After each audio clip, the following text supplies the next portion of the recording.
18ข้อความสำเร็จที่เริ่มจากความน่าเบื่อ 1. ตื่นมาอ่านหนังสือหน้าเก่าซ้ำๆจนจื้อได้ทางวรรคหนึ่งมื้อหนึ่งก็สอบติด 2. ฝึกตีเปียโนมื้อละ20นาที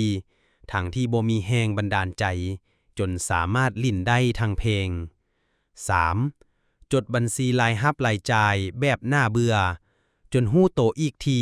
มีเงินเก็บหลักแสน 4. โพสต์คลิปบ่มีคนเบิ่งอยู่3เดือน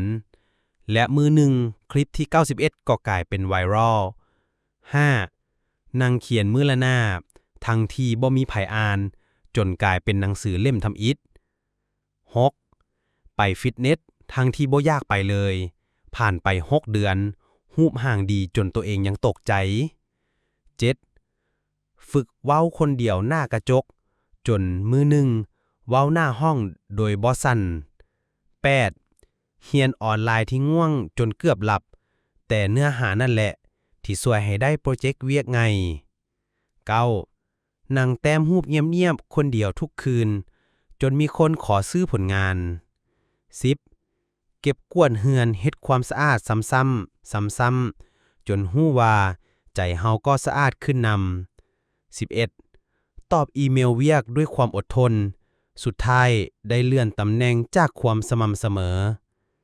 12. ย่างลิ้นคนเดียววนไปวนมาจนมื้อหนึ่งแนวคิดโปรเจกต์ใหญ่พุดขึ้นมาเอง 13. เฮ็ดอาหารกินเองทุกวันบ่ถึงปีเปิดเพจสอนเฮ็ดอาหารได้รายได้เสริม 14. อัพสกิลใหม่มื้อละ15นาทีจนอีกปีหนึ่ง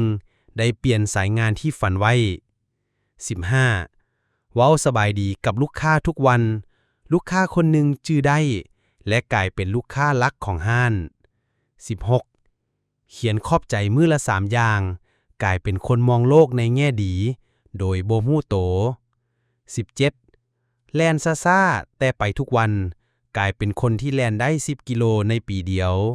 18. ฟังพอดแคสต์ภาษาอังกฤษตอนล้างจานสุดท้ายฟังออกทั้งคลิปโดยบ่เปิดศัพท์ถ้าเห็นว่าบทความนี้มีความหมายกับทานกรุณากดไลค์กดแชร์กดติดตามเพื่อบ่ให้พลาดในคลิปต่อไป